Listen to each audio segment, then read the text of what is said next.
हो मराठी मॅम. हर्षदा तू मराठी आहेस? अच्छा ठीक आहे. कारण ना आपण ना मराठी स्कूल आहेत ना. अच्छा अच्छा. मी मराठीतूनच शिकवते मुलांना, मग तुला मराठी समजतं. ठीक आहे. चला तर मराठीच आहे. ओके बेटा. कुठून आहेस तू हर्षदा? कोणत्या एरियामधून आहेस तू? पिंपळे, अमलनेर, जळगाव, महाराष्ट्र. अच्छा जळगाव मधून आहेस. बरोबर. ठीक आहे ठीक आहे. आपण good evening ma'am. Good evening Prathamesh.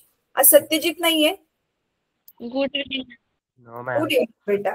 बरं चला ठीक आहे. आपण ना लास्ट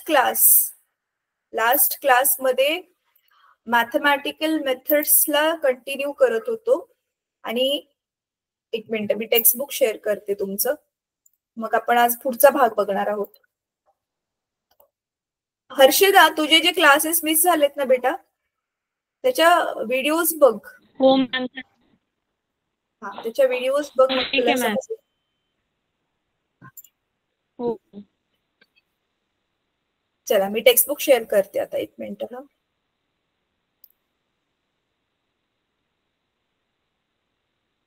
तुमचं स्वतःचं पण टेक्स्ट बुक ओपन करून ठेवा समोर.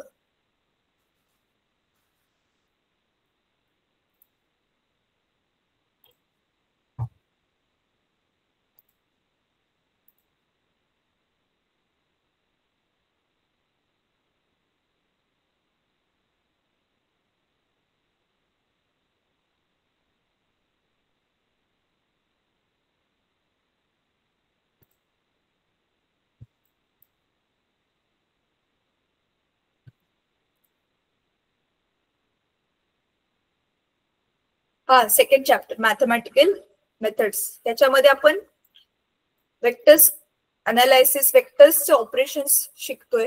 तर वेक्टर्स काय असतात आपण बघितलं. स्केलार क्वांटिटी काय असते, वेक्टर क्वांटिटी काय असते, कोणत्या कोणत्या टाईपचे वेक्टर्स आहेत ते सगळं आपण बघितलं. आणि वेक्टर्स आपण ऍडिशन बघितलेलं आहे. आणि आपण गेल्या क्लासमध्ये आपण मल्टिप्लिकेशन चालू केलेलं होतं आणि मल्टिप्लिकेशन मध्ये आपण स्केलार प्रोडक्ट काय असतं ते समजून घेतलेलं होतं. हे बघा मल्टिप्लिकेशन ऑफ वेक्टर्स हे मागच्या क्लासमध्ये चालू केलेलं होतं आणि स्केलार प्रोडक्ट म्हणजेच डॉट प्रोडक्ट काय असतो हे आपण बघितलेलं होतं. ठीक आहे. आणि त्याच्यामध्ये मग ही जी पहिली characteristics of scalar product, component of a vector काय असतं हे पण गेल्या वेळी आपण बघितलेलं होतं. ह्याच्यावर जे आहे आधारित आपण एक छोटस गणित पण सोडवलेलं होतं. ठीक आहे. आता ह्याच्यामध्ये बघा ह्याच्या प्रॉपर्टीज ज्या दिलेल्या आहेत ना, ही पहिली प्रॉपर्टी तर आपण बघितली की कंपोनंट काय असतं. सेकंड प्रॉपर्टी बघा खूप इझी आहे. हे सूत्र आपण बघितलेलं होतं. Right. Scalar product obeys commutative law of vector multiplication. म्हणजे काय, पी डॉट क्यू म्हणजेच क्यू डॉट पी असतं. जसं 3 गुणिले 4 12 येतं उत्तर, सेम टू सेम 4 गुणिले 3 पण 12 उत्तर येतं. राईट. तसंच इथे जरी वेक्टर असले पण ज्यावेळी आपण त्या दोघांचा मधला डॉट प्रोडक्ट घेतोय, दोन प्रकारचे गुणाकार करू शकतो ना आपण, डॉट घेऊन आणि क्रॉस घेऊन. ते क्रॉसवर अजून आपण आलेलो नाहीये, फक्त आणि फक्त डॉट प्रोडक्ट बद्दल आपण बोलतोय. तर हे कम्युटेटिव्ह असतात. कम्युटेटिव्ह म्हणजे काय, आपण त्या दोघांची जागा अदली बदली केली आणि तरी पण डॉट प्रोडक्ट काढला तरी आपल्याला उत्तर सेमच मिळणार आहे. हा त्याचा अर्थ आहे. हा दुसरा नियम आहे. आणि हा इथे तिसरा नियम काय होता, scalar product obeys distributive law of multiplication. Distributive law of multiplication म्हणजे हे बघा, हे आता काय आहे ते मी तुम्हाला इथे एक्सप्लेन करते. थांबा आता मी दुसरी स्क्रीन शेअर करते.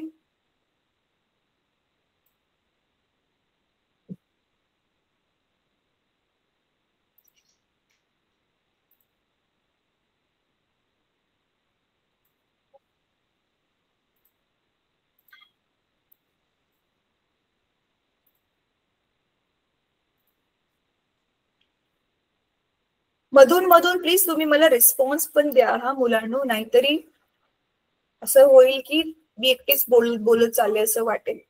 एक थांबा हे इरेज करू द्यात. हा ह्याच्या आधी जो दुपारी क्लास घेतलेला त्याचं दाखवतंय हे. चला आता बघा, आपण एक एक नियम बघूयात. आपण काय बघत होतो, हे स्केलर म्हणजे डॉट प्रोडक्ट. आता हर्षदा तुला थोडस शॉर्ट मध्ये सांगते बेटा.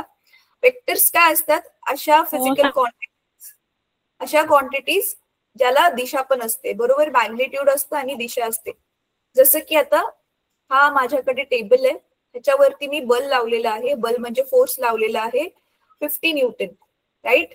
आणि कुठल्या दिशेने लावलेला आहे तो, समजा इथे आपलं आहे वेस्ट आणि इथे आहे आपलं ईस्ट. तर 50 न्यूटन मी कुठल्या दिशेने लावलेलं आहे, टुवर्ड्स ईस्ट, राईट, ईस्टच्या दिशेने लावलंय. तर ह्याचं मॅग्निट्यूड काय आहे, मॅग्निट्यूड म्हणजे त्याची किंमत, नंबर मधली किंमत. तर ह्याचं मॅग्निट्यूड किती झालं, 50 न्यूटन, राईट. हा वेक्टर एफ बार, ह्याच्यामध्ये दोन गोष्टी, एक तर त्याचं मॅग्निट्यूड पहिलं आणि दुसरं आहे त्याचं डायरेक्शन. तर डायरेक्शन काय आहे, टुवर्ड्स ईस्ट, बरोबर आहे. तर ह्या दोन गोष्टी आहेत. आता इथे ह्याच्यामध्ये दिशा पण असल्यामुळे तुम्हाला माहिती आहे, आपण डायरेक्टली, तर समजा इथून अजून एक फोर्स मी लावला, हा इथे अजून एक मी कोणता तरी फोर्स लावलाय, थोड्या वेगळ्या दिशेने लावलाय, आणि तो फोर्स समजा 30 न्यूटन आहे आणि तो त्याची दिशा इकडे कुठेतरी आहे. तर हे दोन्ही फोर्सला आपण डायरेक्टली असं ऍड नाही करू शकत, F1 अधिक F2 असं करून डायरेक्ट ऍड नाही करू शकत, कारण त्यांच्यामध्ये दिशा पण आहेत. म्हणून मग आपण वेक्टर्सला ऍड, सबट्रॅक्ट, मल्टिप्लाय, डिवाइड कसं करायचं, त्याच्यासाठीच हे वेक्टर्सचे नियम शिकतोय. आणि त्याच्यामध्ये मग आपण गेल्या वेळी चालू केलेलं मल्टिप्लिकेशन. एक सेकंड हा मुलांनो.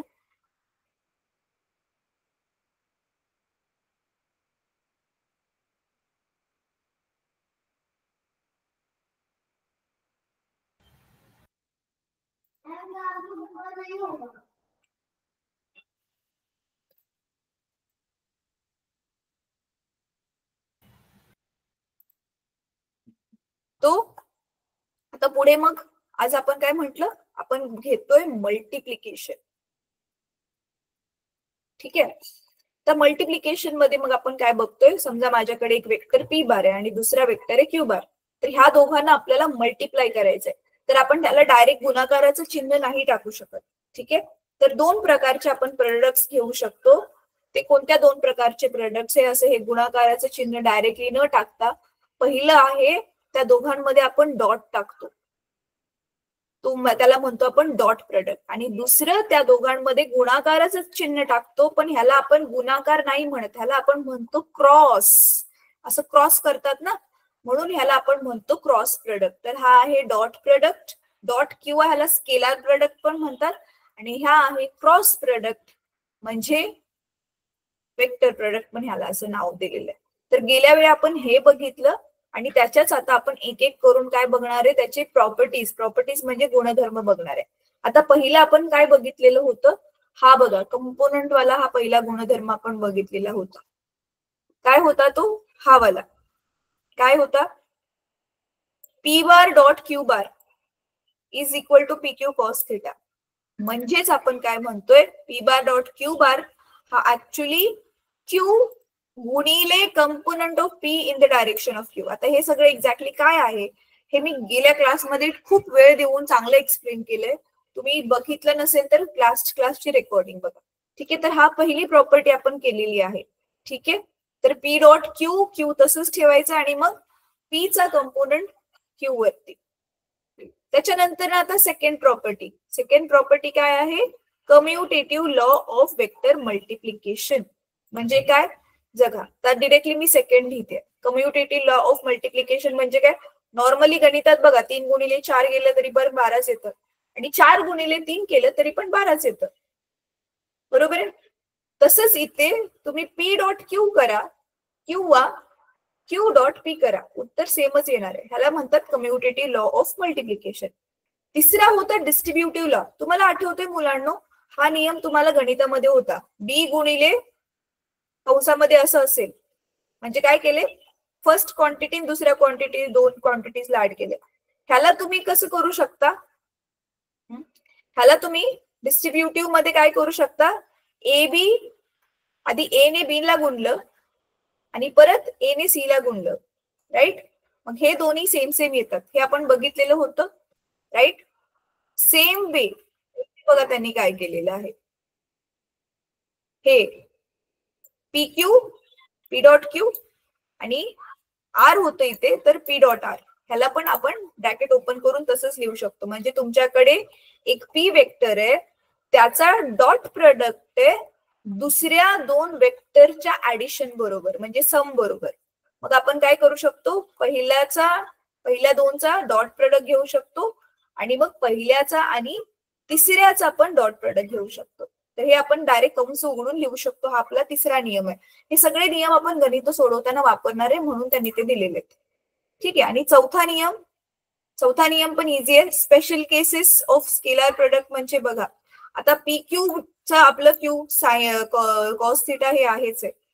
ठीक आहे. आता पहिली केस काय दिलेली आहे, जर दोघांमधला थिटा म्हणजे जर अँगल 0 असेल तर आपण डायरेक्ट आपल्याला उत्तर मिळतं त्या दोघांचं मॅग्निट्यूड पी क्यू. म्हणजे मला आता काय म्हणायचंय, ही वाली पण गोष्ट मी तुम्हाला गेल्या वेळी डॉट प्रोडक्ट म्हणजे स्केलर प्रोडक्ट काय असतं हे एक्सप्लेन करताना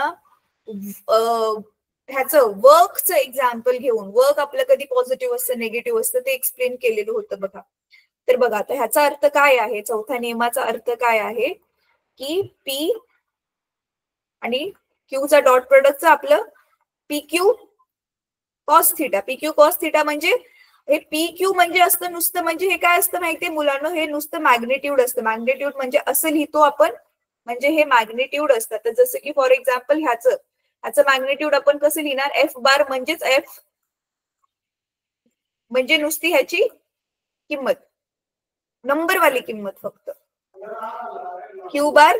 आणि ते कॉस थिटा, कॉस काय आहे 0 डिग्री, तर मग उत्तर येणार नुसतं पी क्यू. आणि कॉस 0चं उत्तर कारण 1 असतं, हे तुम्ही गेल्या वर्षी 10वी शिकल्या. तर हाच त्यांनी इथे चौथा नियम सांगितलेला आहे. दिसते तुम्हाला, राईट. म्हणून आपण ज्यावेळी एखाद्या वेक्टरचा स्वतःच बरोबर डॉट प्रोडक्ट घेतोय, हा तुमचा वेक्टर पी बार आहे, ह्याच्या बरोबरच डॉट प्रोडक्ट घेतोय पी बार डॉट पी बार, तर त्या दोघं एकच आहेत ना, तर त्याच्यामधला जो अँगल आहे तो किती असणार आहे, 0 असणार आहे. म्हणून मग ह्याचं उत्तर पी डॉट पी किती येणार, 1 येणार उत्तर ह्याचं. कळते इथे, जसं की पी डॉट पी म्हणजे सॉरी ह्याच्यातला अँगल 1 येईल, पण समजा इथे पी चं मॅग्निट्यूड 1 असेल तर 1 गुणिले 1 उत्तर 1 येईल. तर तसे जे आपले युनिट वेक्टर आहेत बघा, आपण आठवते तुम्हाला युनिट वेक्टर आपले एक्सच्या दिशेमधलं कंपोनंट ज्यावेळी आपण वेक्टर्सला रिझॉल्व्ह केलेलं होतं, एक्स कंपोनंट मध्ये, वाय कंपोनंट मध्ये, झेड कंपोनंट मध्ये, त्याच्यावेळी बघा आय जे के हे 3 युनिट वेक्टर्स आपल्याला मिळालेले होते. म्हणून इथे काय दिलेले बघा, I dot I, J dot J, K dot के, हे नेहमी ह्याचं उत्तर असतं 1. का बरं, कारण त्यांचं स्वतः डॉट प्रोडक्ट घेतलाय आणि त्याच्यातला अँगल 1 असणार आहे, अँगल 0 असणार आहे, त्याच्यामुळे कॉस थिटाची व्हॅल्यू पण 1. आणि हे स्वतः युनिट वेक्टर आहे, म्हणजे काय येईल, 1 गुणिले 1 गुणिले 1, तर 1च येणार आहे, राईट. 1 × 1 × 1, म्हणून हे ह्यांची व्हॅल्यू 1 असते. तर हे नियम आता तुम्ही लक्षात घ्यायचे. ठीक आहे. आता आपण लास्ट क्लासमध्ये एक गणित सोडवून मी दाखवलेलं की हे डॉट प्रोडक्ट कामामध्ये कुठे येतात. ठीक आहे. आता इथे पण तुम्हाला काही गणितं सोडवून दाखवलेली आहेत.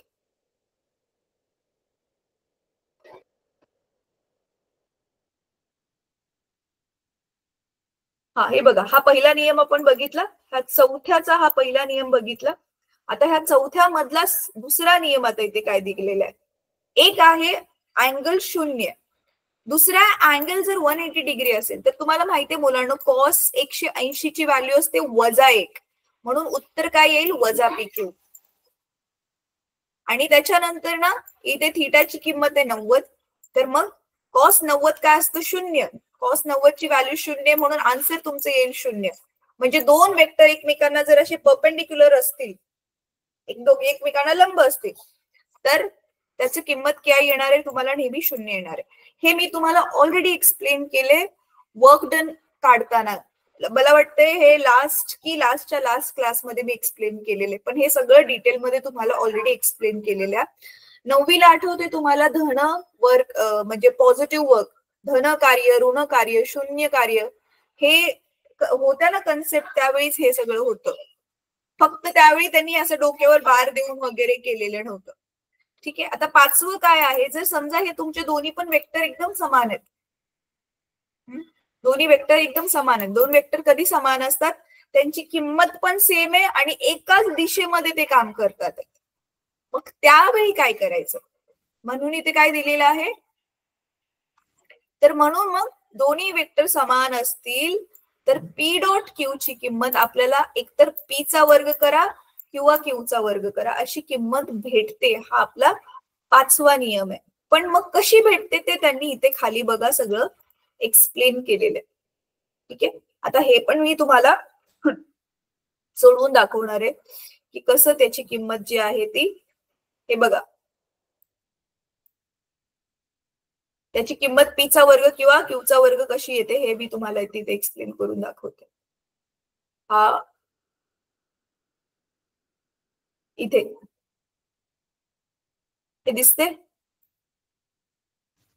अच्छा, इथे पाचवा नंबर दिलेला आहे. हा, हे वालं, हे डायरेक्टली कसं येते ते बघूयात आपण. पी आणि क्यू सेम असतील तर बघा ना रे, पी पी डॉट पी येणार ना. बघा मी इथे करून दाखवते.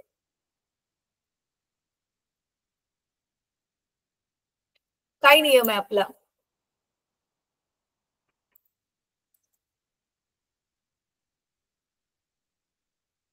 पी बार डॉट क्यू बार, बरोबर आहे. मग आता आपण काय बघितलं, पी आणि दोन्ही क्यू सेम सेम आहेत, तर मग पी बार आणि क्यू च्या ऐवजी मी काय लिहू शकते, परत पी बार लिहू शकते, राईट. मग हे काय बनेल, पी चा वर्ग. सेम टू सेम आता पी च्या ऐवजी मी क्यू लिहिलं आणि क्यू ला इथला जो आहे तो तसंच ठेवलं, तर मग क्यू डॉट क्यू हे पण काय बनेल, क्यू चा वर्ग बनेल, राईट. हाच तो पाचवा नियम. आता सहावा नियम बघा काय, scalar product of vectors expressed in terms of rectangular components.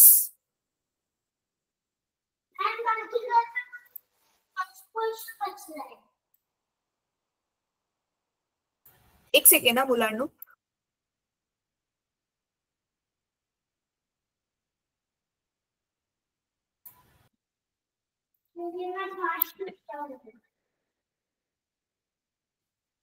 Scalar product of, हा इथे रेक्टँग्युलर म्हणजे काय मी तुम्हाला ते एक्सप्लेन करते. लास्ट टाइम मी सांगितलेलंच आहे तुम्हाला, परत एकदा इकडे सांगेन. तर ह्याला आपण जे आहे काय करू शकतो, हे बघा इथे दिसते. हे उत्तर कसं आलं ते मी आता तुम्हाला सांगणार आहे. P x Q x, P Y Q y आणि P Q P Z Q z, हे कसं आलं हे मी तुम्हाला सांगते. म्हणजे ह्यांना काय म्हणायचंय की ज्यावेळी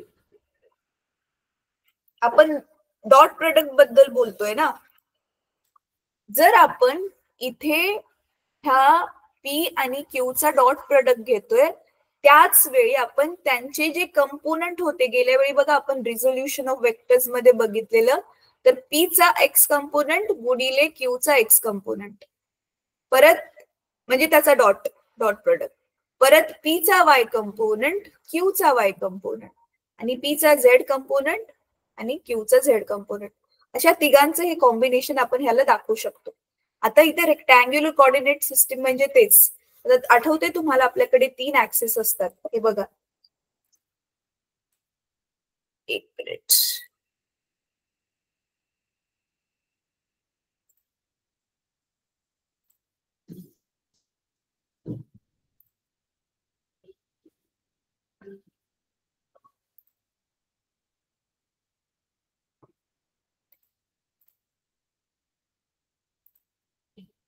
अच्छा माझ्याकडे बघा, बघा मी हे 3 पेन घेतले. हा माझा सरळ पेन धरला तर वाय ऍक्सिस, एक आडवा पेन धरला झेड ऍक्सिस, आणि तिसरा पेन बघा मी तुमच्या बाजूने धरते, असा दिसतोय. हा पण मी आडवाच धरलाय, पण तो ह्या एक्स ऍक्सिसला आणि वाय ऍक्सिसला दोघांना पण बघा दिसते परपेंडिक्युलर आहे. तिघ जण एकमेकांना अनुक्रमे जे आहेत ते एका सायक्लिक ऑर्डर मध्ये परपेंडिक्युलर आहेत. कळते काय चाललंय प्रथमेश, समज? तर मग ह्याच्यापासून इथे कुठेतरी हवेमध्ये एक वेक्टर आहे, बघ माझा हात जिथे तिथे, मग त्या वेक्टरला आपण जोडलं, म्हणजे आता ह्या तिघांना जर मला आकृतीमध्ये दाखवायचं असेल तर आकृतीमध्ये दाखवणं थोडंसं मुश्किल आहे, पण मी ट्राय करते. ठीक आहे, बघा आता हे जे 3 पेन मी असे धरलेले होते, तर त्याच्यामध्ये बघा हा जो निळावाला पेन आहे, निळावाला पेनला मी काय केलेलं,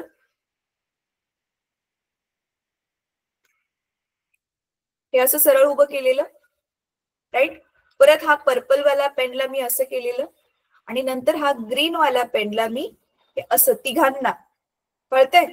मग आपला जो आहे तो हा झालेला होता एक्स ऍक्सिस, हा होता वाय ऍक्सिस, आणि हा काय होता झेड ऍक्सिस. आणि हे तिघ पण एकमेकांना काय आहेत, हे असे परपेंडिक्युलर आहेत, कळतंय, राईट. आणि मग आता माझा एक वेक्टर आहे, कुठला तरी वेक्टर इथे पॉइंट पी आहे. मग ह्या पी च एक्स पासून किती डिस्टन्स आहे, ते हे डिस्टन्सेस आपण काय घेतलेलं होतं, पीएक्स घेतलेलं होतं, आठवतंय, हे पीएक्स होतं. वाय पासून किती आहे, हे आपलं पीवाय होतं. एक मिनिट,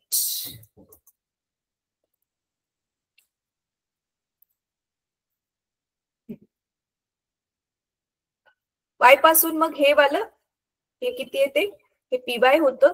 आणि सेम टू सेम आता इथे ना ते काढणं मुश्किल आहे, पण ह्याच्यापासून ह्याचं अंतर, हे झेडचं किती असतं हे बघ.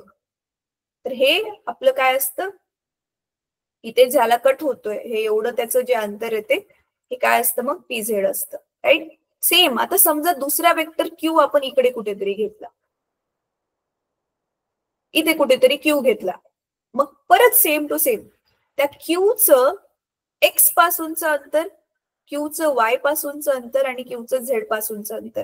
मग त्याच्यासाठी आपण काय दिले असतं, क्यू एक्स, क्यू वाय आणि क्यू झेड, राईट. मग हे आपल्याला आता सिद्ध करून दाखवायचंय की जर तुम्ही पी आणि क्यू चा डॉट प्रोडक्ट घेताय तर तुम्ही त्यांच्या एक्स वाय झेड कंपोनंटला डॉट लिहून मग त्यांची बेरीज करू शकता. समजतंय काय प्रूफ करायचंय प्रथमेश? चला आता आपण ह्याला प्रूफ करूया. बघा आता इथे पी काय आहे, जसं आपण लास्ट टाइम बघितलेलं होतं, पी बारला आपण काय लिहू शकतो, त्याच्यात 3 कंपोनंटचं addition, P x i hat, P y j hat आणि P z k hat, right. आणि क्यू ला आपण काय लिहू शकतो, क्यू एक्स आय हॅट. आता हे आय हॅट माहितीये ना काय आहेत, ते एक्सच्या दिशेमध्ये असलेले दिशा दर्शवणारे ते युनिट वेक्टर्स आहेत. क्यू वाय ला आपण काय लिहू शकतो, जे हॅट, आणि क्यू झेड ला आपण काय लिहू शकतो, के हॅट. मग आता ज्यावेळी ह्यांचे आपण डॉट प्रोडक्ट घेतो, म्हणजे पी बार डॉट क्यू बार करतोय, त्याचा अर्थ एका कंसामध्ये हे पी चे सगळे येतील, P x i hat, P y j hat आणि पी झेड के हॅट, हे एका ब्रॅकेट मध्ये. आणि ह्याचा डॉट प्रोडक्ट कशा बरोबर आहे, Q x i hat, Q y j hat आणि क्यू झेड के हॅट. कळलं मी काय केलंय, फक्त त्या दोघांच्या किमती ठेवल्या ह्या पी डॉट क्यूच्या ऐवजी, राईट. मग काय आपण नॉर्मली आता गणितामध्ये जसं ब्रॅकेट सोडवतो ना, कंस सोडवतो, तसंच सोडवायचंय. तर चला आता आपण ह्याला सोडवूया. तर बघ, मग आधी कशाने कशाला गुणणार, ह्या पी एक्स आय हॅटने ह्या पूर्ण क्यूच्या ब्रॅकेटला आपण गुणणार, राईट.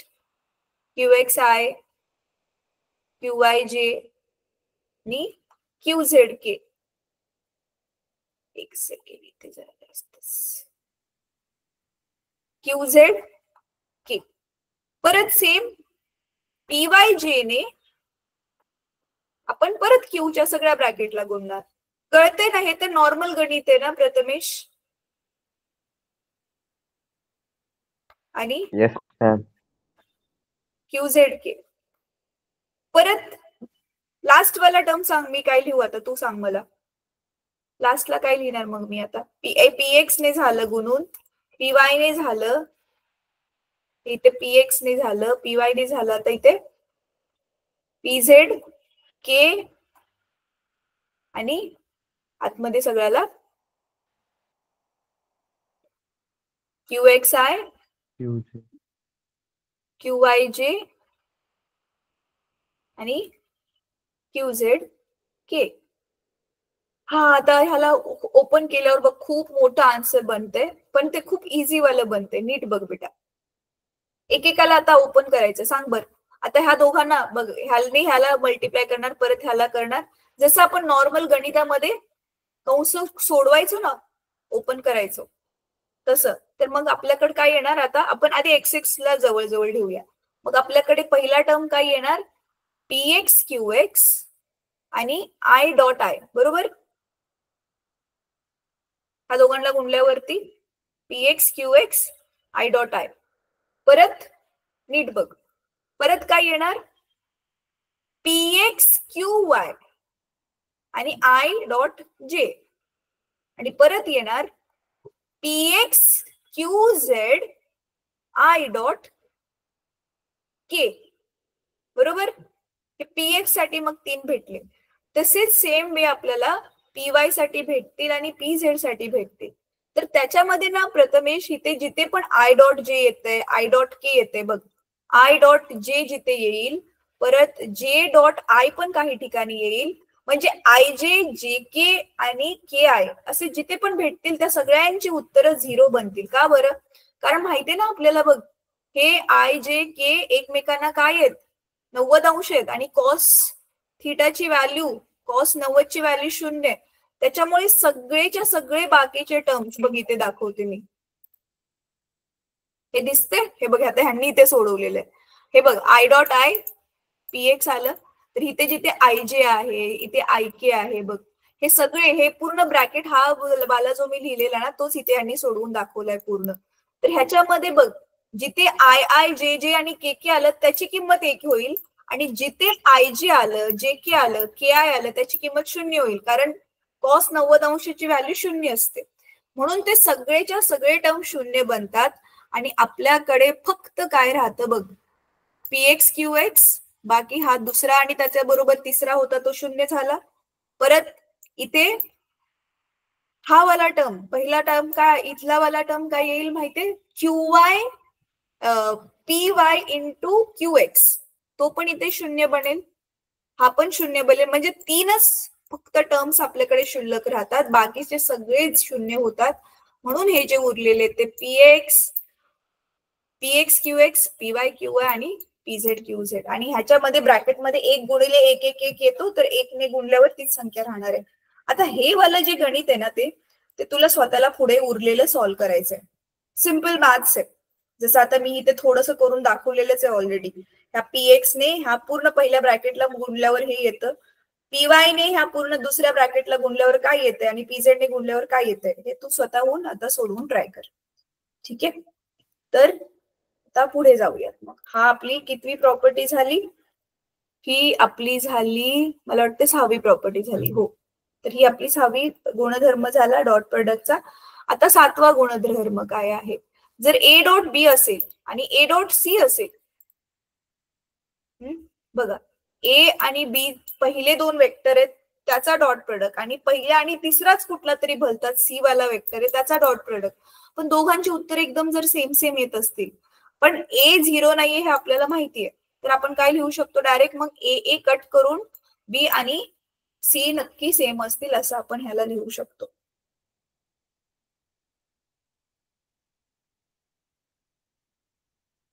कळलं, ही हा एक अजून नियम. हा गुणधर्म काय आहे हे आपण बघणार आहोत. त्याच्यामध्ये मला काय म्हणायचंय बघ, नक्की सांगते तुला.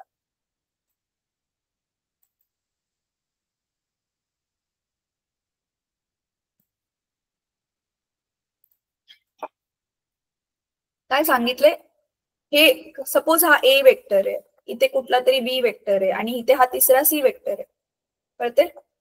मग ज्यावेळी तू ए आणि बी चा डॉट काढला त्याचं उत्तर काहीतरी आलं, आणि नंतर मग ए आणि सी चा डॉट काढला, तर नंतर काय बघितलं, रे हे दोघं तर सेम सेम आहेत, ए बार डॉट बी बार आणि ए बार डॉट सी बार हे दोन्ही पण सेम सेम आहेत. म्हणजे नक्कीच याचा अर्थ काय आहे की मग ए ला डॉट बी काढला आणि ए ला डॉट सी काढला तरी पण सेम सेम उत्तर येते. ह्याचा अर्थ काय, हे दोन्ही पण समान असायला पाहिजेत. सिंपल येणार आहे बघ, 3 गुणिले तू 4 केलं, उत्तर येते 12. आणि 3 गुणिले अजून एक कुठला तर नंबर केला असतो तरी पण उत्तर 12च येते. तर नक्की हे पण 4 असल्याशिवाय 12 येईल का? म्हणजे काय झालं, हे दोन्ही सेम सेम आहेत तरी म्हणूनच सेम आलं ना उत्तर 12 12. इथे पण तेच केलेलं आहे. हा बी आणि सी सेम असेल असं आपण समजून चालतो. ही आपली आहे नेक्स्ट प्रॉपर्टी. ठीक आहे. तर बघ आता आपल्या टोटल ज्या आहेत त्या आपण डॉट प्रोडक्टच्या 7 प्रॉपर्टीज 1 बाय 1 सगळ्या बघितलेल्या आहेत. आता ह्याच्यावर आधारित जे आहे आपण थोडीशी गणित सोडवूयात. मग हा डॉट प्रोडक्ट काय आहे, का घ्यायचा, कुठे कुठे आपण त्याचा दैनंदिन जीवनामध्ये डे टू डे लाईफ मध्ये युज करू शकतो हे सगळं समजेल. ठीक आहे. आता बघ इथे सिंपल साधा प्रश्न, आपण हा सिमिलर वाला क्वेश्चन गेल्या वेळी पण बघितलेला होता. Find scalar product of 2 vectors. आणि ते वेक्टर्स कोणते दिलेले आहेत बघ. एक सेकंड, याला मी थोडस झूम करते.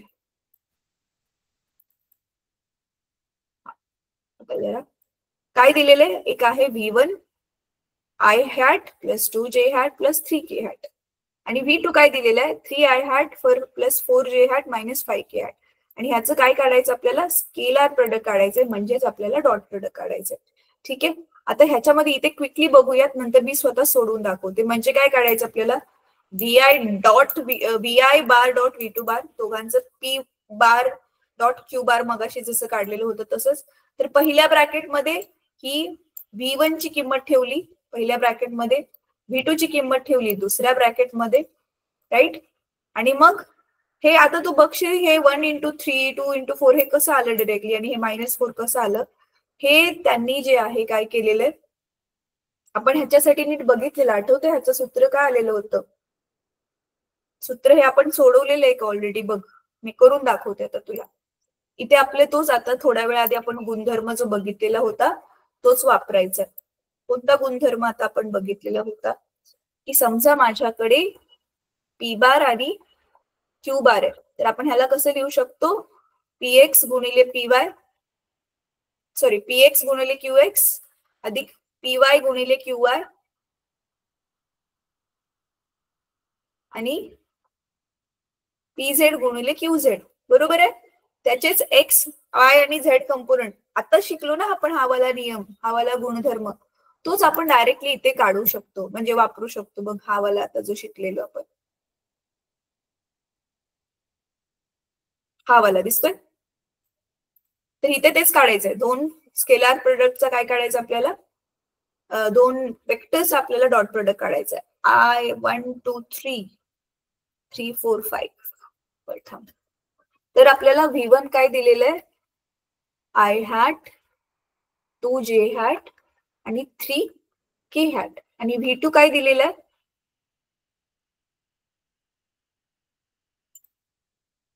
3 4 minus 5 3I hat 4J hat आणि -5K hat. आता ह्याचं काय काढायचं आपल्याला, डॉट प्रोडक्ट. तर V1 बार आणि हे बार येतात V2 बार. तर हेच सूत्र वापरणार ना आपण, हे वालच सूत्र सेम टू सेम. तर आपण नीट कम्पेअर केलं तर म्हणजे काय करायचं आपल्याला, त्याच्या बरोबर त्याचे XX बरोबर असणाऱ्या किमती, XX कंपोनंट. आता I बरोबर जो असतो ते नेहमी X कंपोनंट असतो, हे आपल्याला माहिती होतं. आता इथे बघ काहीच नाहीये म्हणजे 1 असतो, राईट. मग 1 गुणिले 3 केला आपण, राईट. मग इथे फॉर्म्युला लिहायचा, हा युजिंग फॉर्म्युला, आणि मग हा फॉर्म्युला लिहायचा, हे सूत्र लिहायचं आणि मग डायरेक्ट उत्तर लिहायचं. ठीक आहे. प्लस नेक्स्ट काय होतं, PY QY. तर आता YY काय आहे दोघांचा, 2 गुणिले 4 आणि ZZ काय आहे इथे 3, आणि ह्याचं हे वजा चिन्ह घ्यायचं. हा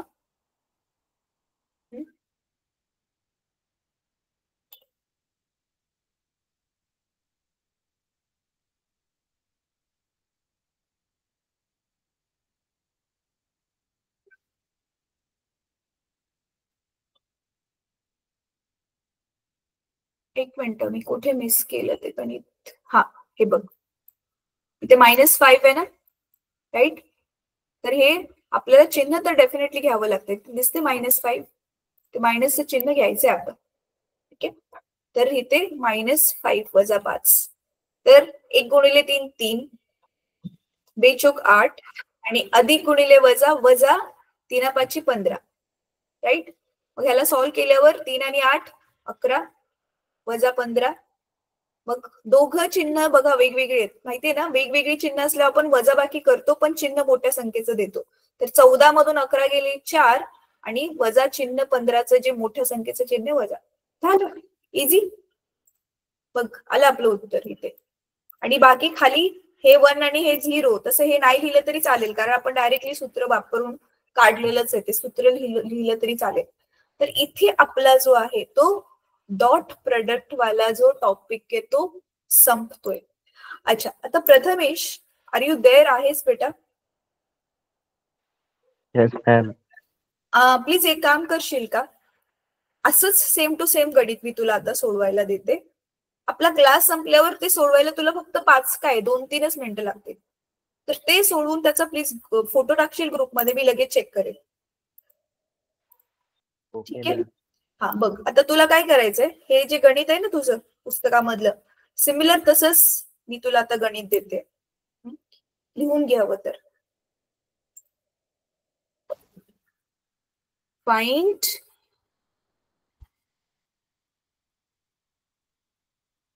डॉट, किंवा ह्याला स्केलार पण म्हणू शकतो आपण, scalar product of following vectors. ठीक आहे.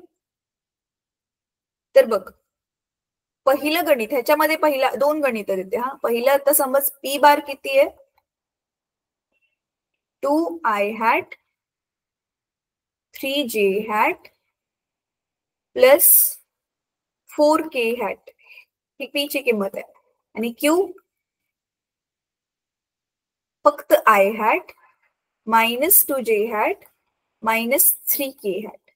ठीक आहे. हे सोडवून दाखवायचंय तुला. ओके. आणि दुसरं वालं, हे दुसरं वाला हवं तर नंतर टाकलंस तरी पण चालेल. दुसऱ्या वाल्यामध्ये मी हे आय जे के हे तिन्ही नाही देते, छोटसच देते. समजा ए बार आहे आय हॅट प्लस जे हॅट, आणि बी बार आहे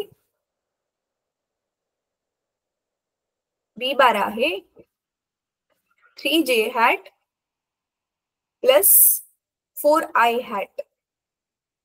ठीक आहे. उलट फुलट लिहिले जाईल. तर ही 2 गणित होमवर्क साठी आहेत. त्याच्यातलं पहिलं गणित तर प्लीज आताच सोडवून टाक, कारण आता फ्रेश शिकलाय तर तू विसरणार नाही आणि इझी आहे, लगेच होईल, 2 मिनिटात होईल. आपलं सरळ सरळ आपण ह्याला काय फॉर्म्युला वापरणार आहे, P bar dot Q bar is equal to P x Q X plus P Y Q Y plus P Z Q Z. ठीक आहे. तर हे डिरेक्टलीच होईल. बघ इथे तोंडी पण उत्तर देऊ शकतो. हे बे 2 2 परत 3 दुनी 6 वजा 6 होईल आणि 4 त्रिक 12, म्हणजे 2 वजा 6 वजा 12. डायरेक्ट तोंडी पण उत्तर ह्याचं काढू शकतो. एवढी इझी गणित आहे इथे दोन्ही पण. तर ही तू क्लास आता संपल्या लगेच सॉल्व्ह कर आणि आपल्या ग्रुपमध्ये फोटो टाक. ठीक आहे. आता अजून आपण ना वेक्टर जो क्रॉस प्रोडक्ट आहे ना तो आपण नेक्स्ट क्लासमध्ये चालू करूयात, कारण आता नवीन टॉपिक चालू केल्यावर तो पूर्ण नाही होणार आणि अर्धवट एक्सप्लेनेशन राहिलं की मग विसरून जाईल, समजणार पण नाही. तर मग आता काय करूया आपण असं सिमिलर अजून गणित ह्याच्या एक्सरसाइज मध्ये दिलं असेल बघ, ते बघूयात.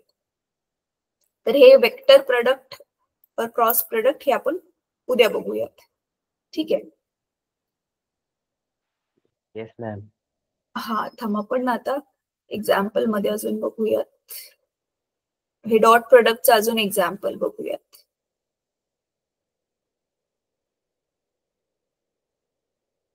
The resultant of all the following.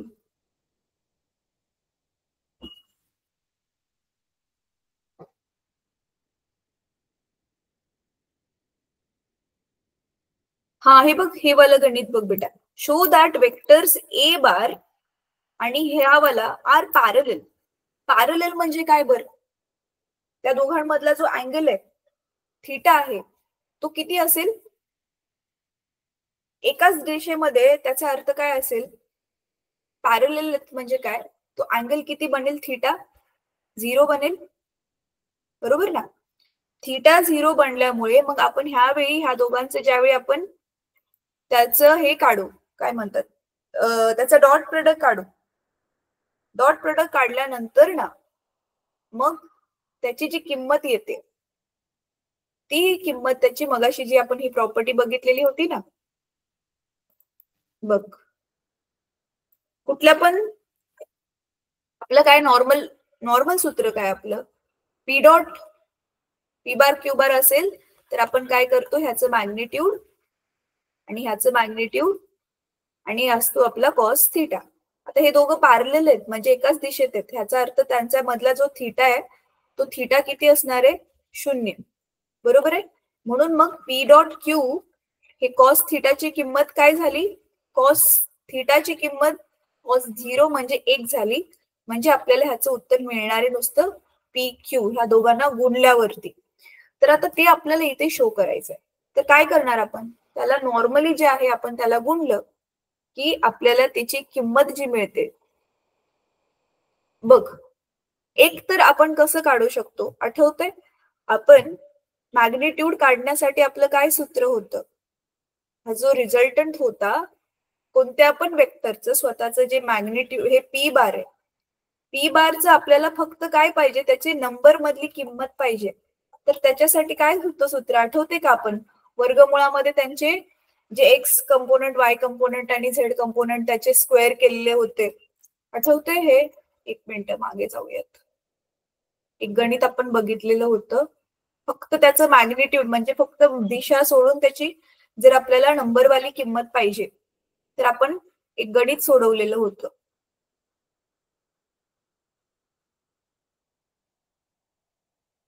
हा हे बघ, हे रिझोल्युशन केलेलं आपण वेक्टरचं त्यांचं एक्स वाय झेड काढलेलं होतं. आणि बघ हे आठवते का? हा वेक्टर आपला आर बार आहे आणि त्याचं काय घेतलंय आपण? एक्स कंपोनंट घेतलाय, वाय घेतलाय, झेड घेतलाय, बरोबर आहे. तर म्हणून आपण काय केलेलं? एक्स ह्याचा वर्ग, ह्याचा वर्ग, ह्याचा वर्ग, बरोबर आहे. तर मग त्या मॅग्निट्यूड आणि बघ ह्याच्यामधला जर अँगल आता आपला 0 झाला तर मग आपण ह्याला आता सोडवून कसं दाखवू शकतो? हे जर आता त्यांनी काय सांगितले की ते दोघं जण पॅरलल आहेत एकमेकांची, म्हणजे त्यांची दिशा सेमच आहे, याचा अर्थ आपल्याला काय दाखवायचंय? त्याच्या अँगल किती आहे तो, हा जो अँगल आहे, म्हणजे आपल्याला काय दाखवायचंय नक्की माहितीये का? हे पी क्यू कॉस हे जर आपलं 0 असेल तर आपल्याला काय दाखवायचंय की हे 0 उत्तर येण्यासाठी आपली ह्याची जी किंमत असेल ती ऍक्च्युअल मध्ये काय येणार आहे? पी क्यू आणि हे इकडे घेतल्यानंतर ना हे, तर ह्याची किंमत 1 येते अशी आपल्याला दाखवायचंय. म्हणजे आपण काय दाखवू शकतो की कॉस थीटा 1 येते, म्हणजे याचा अर्थ नक्कीच थीटा जो आहे तो 0 अंश असेल, राईट. म्हणजे काय दाखवायचं आपल्याला? पी बार डॉट क्यू बार भागिले त्या दोघांचं मॅग्निट्यूड, हे ह्याला पण गुणून जे उत्तर येते हे उत्तर आपलं 1 येते असं आपल्याला दाखवायचं. ठीक आहे, चला तर आता करूयात. हे कळलं प्रथमेश? गणित कळलंय का काय करायचं आपल्याला? Yes ma'am. पक्का कळलंय? परत एकदा ना ही रेकॉर्डिंग रिपीट करून बघ म्हणजे अजून समजेल की मी काय म्हणते. चल तर मग आता किमती लिहूयात, आपल्याला काय दिलंय हे गणित फिनिश करू, मग आपण आपला आजचा क्लास थांबूयात. एक मिनिट. हा, तर आता आपल्याला दिलेला आहे ए बार 2 5 वजा 6. तर ए बार किती दिलेला आहे? 2i hat 5j hat -6k hat, बरोबर आहे. आणि बी किती दिलेला आहे?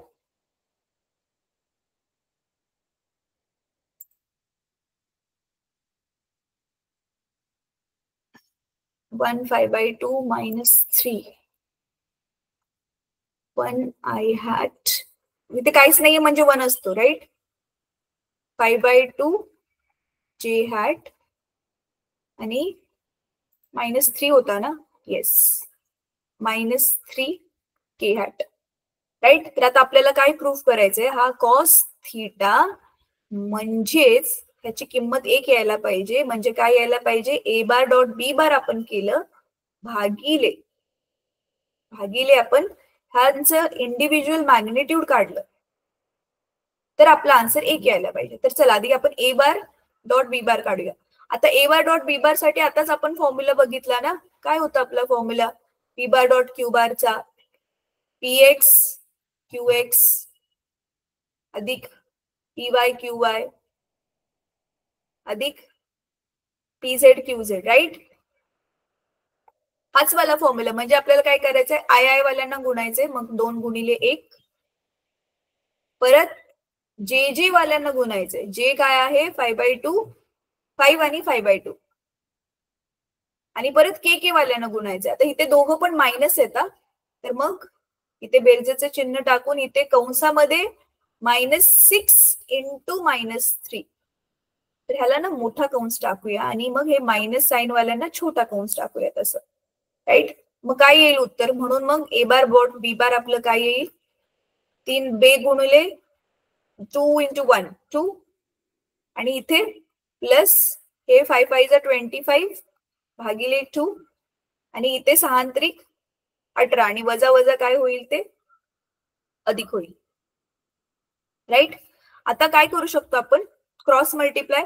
म्हणजे आपल्याला सगळ्यांचा छेद जर 2 बनवायचा असेल तर काय करावं लागेल, इथे छेद 2 दोघांना घेतला मी, म्हणजे इथे दोघांना इथे पण 2 ने गुणावं लागेल आणि इथे पण 2 ने, बरोबर. इथे ऑलरेडीच 2 छेद, त्याला काही करायची गरज नाही. तर मग उत्तर काय येणार आपलं, हे दुबे दुनी 4, 4 भागिले 2 25 भागिले 2. कळते का, हे छेदांना समान करतो बघ आपण. आणि 18 दुनी 36 भागिले 2.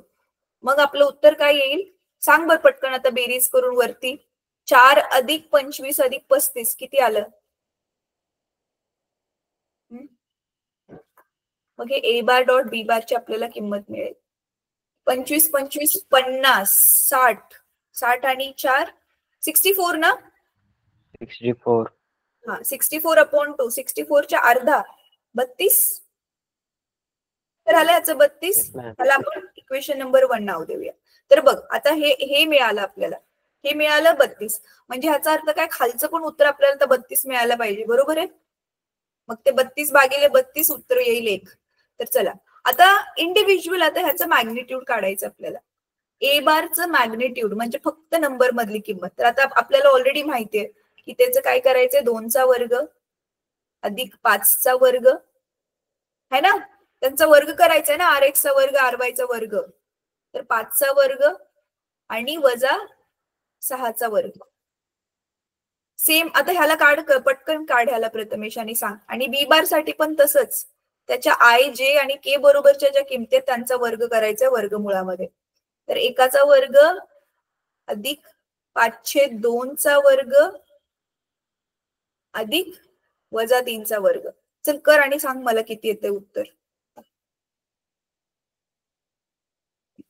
इथे मग 4 25 आणि 36. 4 25 36. अरे मगाशी आलेल्या तशाच आल्या किमती. मग 4 25 आणि 36 ची बेरीज किती आहे, 64. आणि 64चं वर्गमूळ 8 8 64 आत आलं. आता इथे बघूयात,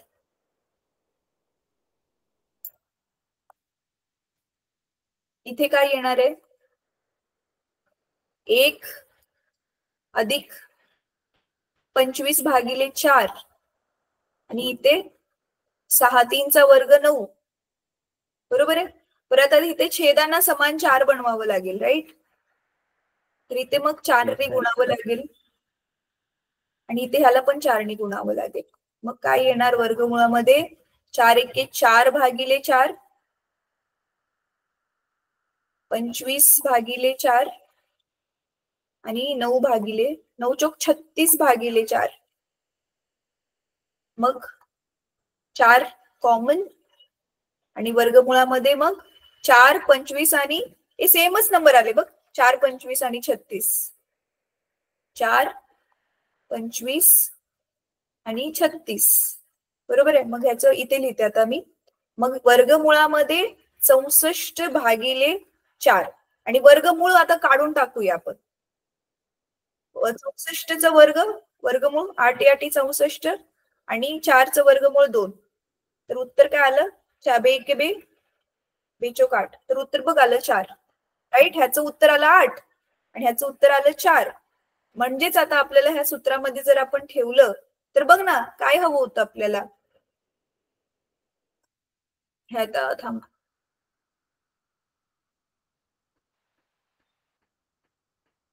काय हवं होतं आपल्याला? आपल्याला काय दाखवायचं होतं की ए बार डॉट बी बार भागिले ए बारचं एचं वर्गमूळ आणि बीचं म्हणजे मॉड्युलस, ह्या दोघांची किंमत 1 दाखवायचं होतं ना, बरोबर आहे. तर ह्या दोघं ए बारचं मॉड्युलस आणि बी बारचं मॉड्युलस, तर बघ किती एचं मॉड्युलस हे किती आलेलं आहे आपलं 8 आणि बीचं मॉड्युलस किती आलेलं आहे 4. आलं ना उत्तर 32. इथे पण उत्तर 32 आलेलं होतं, राईट. मग आलं ना उत्तर. म्हणजे आपल्या थीटाची किंमत कॉस थीटाची किंमत 1 आली. म्हणजे ह्याचा अर्थ नक्कीच थीटा काय असायला पाहिजे? 0 अंश असायला पाहिजे. याचा अर्थ हे दोन्ही पण वेक्टर जे आहेत एकमेकांना पॅरलल आहेत. झालं सोडून. ठीक आहे. आता ह्याचा स्क्रीनशॉट घे प्रथमेश, कॉपी नको करू, ह्याला तू नंतर कॉपी कर. घेतला? कळलं काय केलंय ह्याला आपण? पक्का कळलं केलंय? ठीक आहे. चला, तर आपण अजून एक गणित नेक्स्ट टाइम बघूयात. आता मी स्टॉप शेअर करते. चालेल. तर होमवर्कला मी जी 2 गणितं ऑलरेडी दिलेली आहेत तुला ती कर. ठीक आहे. आपण नेक्स्ट टाइम मग भेटूयात. होमवर्क आता ग्रुपमध्ये टाक, मी चेक करेल, पक्का चेक करेल. ठीक आहे. जेवलास तू? No ma'am. ठीक आहे. मी पण जेवायचं बाकी, तू पण जा जेवायला. चला आता संपूया आपण आज.